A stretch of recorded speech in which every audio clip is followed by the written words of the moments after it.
In this tutorial, I am going to teach you how to pass a manager interview. In fact, I'm going to undertake a live management interview to show you what you need to do and say during your own interview to pass at the very first attempt. So if you have a manager interview coming up soon for any organisation, make sure you stay tuned because I promise to help you be the standout candidate. And just very quickly, if you are new to my channel, please make sure you hit that subscribe button. It's really important. Literally thousands of you are passing your job interviews. I can only help you if you are subscribed, and please give the video a like because that really does motivate me to create more content for you. Thank you very much indeed. Okay, let's get straight into that interview. I am already sitting in the interview chair and the hiring managers are about to start firing difficult questions at me. Make sure you take notes. Here we go. Welcome to the interview, Richard. My name is Liberty. This is my colleague Izzy. We will be interviewing you today for this management position. Please start off and introduce yourself. First of all, thank you very much for giving me the opportunity to be interviewed for this manager position with your organisation today. Before I applied for the role, I read the job description carefully to make sure I had what it takes to excel in the position. Over the years, I have built up a diverse set of skills and qualities that have enabled me to become a competent and decisive manager. I am confident, resilient, I can motivate a team of people to make sure they reach their full potential.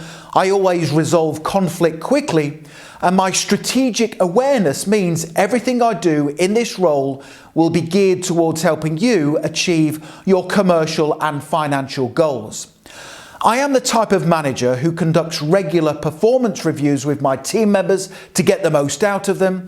I adapt to change quickly and make sure it is implemented in the fastest time possible. And I always focus on productivity and output. Finally, if you hire me as your manager, I will make sure your values are adhered to, and I will always support the senior management team to help them achieve everything they want to do in the fastest time possible and with utmost efficiency. Tell me, Richard, why do you want to be a manager? I want to be a manager primarily because of the level of responsibility that comes with the position. I'm an energetic, ambitious and driven person, and the role of a manager is very much suited to my natural attributes. I also want the type of role that keeps me challenged and busy, and as a manager I will be kept busy and challenged all of the time, and I find those things appealing. I also want to be a manager because I will get to coach and motivate people in the role. There's something very rewarding about helping people, taking them under your wing and then training them and coaching them to reach their full potential. Finally, I want to be a manager because I'm a good organiser and planner of my work. I enjoy setting people difficult targets to achieve and also implementing procedural guidelines for others to follow and then supporting them to achieve an organisation's goals. Thank you. What is your management style? My management style is very much dependent on the situation I am faced with, and I will often use either an autocratic, delegative or transformational style of management. So I will use an autocratic style of management when time is of the essence, when I need to get things done quickly and give people clear directions.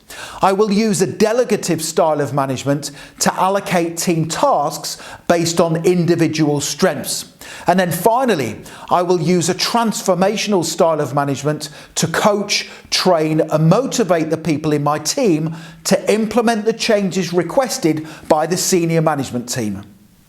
Thank you for that answer. How would you deal with a low performer in your team? I would deal with a low performer quickly and robustly, because if you ignore it as a manager, it sends a message to the rest of your team that perhaps you don't have high standards or expectations, and it can then quickly demotivate them. So I would first sit down with the low performer and then ask them questions to determine the reasons why they were not performing to the expected standard. because they may have personal problems at home that they were dealing with, in which case I would support them, or they may feel they've not received the right training to do their job properly, in which case I would deliver the right training. And then finally, I would put a plan of action in place to get them back up to speed quickly, and then closely monitor them until they were back up to the expected standard. Thank you. How do you coach individuals? I coach individuals by first carrying out performance reviews with each team member to ascertain their strengths, areas for improvement, and their motivation to work. Now, this initial assessment gives me a clear indication as to how I need to coach each individual. I then set objectives for each person, provide training and instruction based on their needs, and then set clear goals for them to work towards. Now, throughout the coaching, I provide feedback, encouragement, and I assess their progress against the objectives I have set. Richard, how do you motivate your team? I motivate a team by communicating clearly and regularly with everyone. Now, a team will be motivated if you keep them informed and you remove uncertainty and ambiguity. Now, I will motivate a team by also sharing my vision and establishing long-term goals for us all to work towards collectively. I also motivate a team by ensuring we all demonstrate the core values of the organisation in how we act and perform at work, including ensuring there's a strong focus on respect and dignity towards each other. I will also motivate a team by giving praise when it is due, but I will also be firm when standards are not met. And finally, I will motivate a team by promoting a healthy and inclusive working environment where there is opportunity for everyone. What's your biggest weakness as a manager?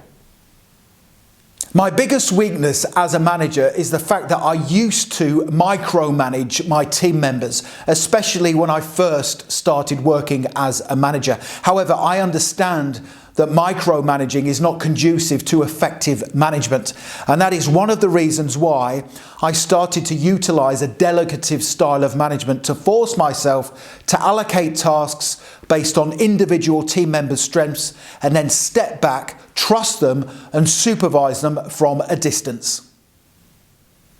So, as you could see, the answers I was giving during that job interview helped me to pass my management interview at the first attempt. Now, if you would like to download those answers and more brilliant responses to difficult manager interview questions, make sure you click that link right now in the top right-hand corner of the video. Head straight through to my website, passmyinterview.com, and you can download instantly my full set of manager interview questions and brilliant responses, including the ones I gave during that interview.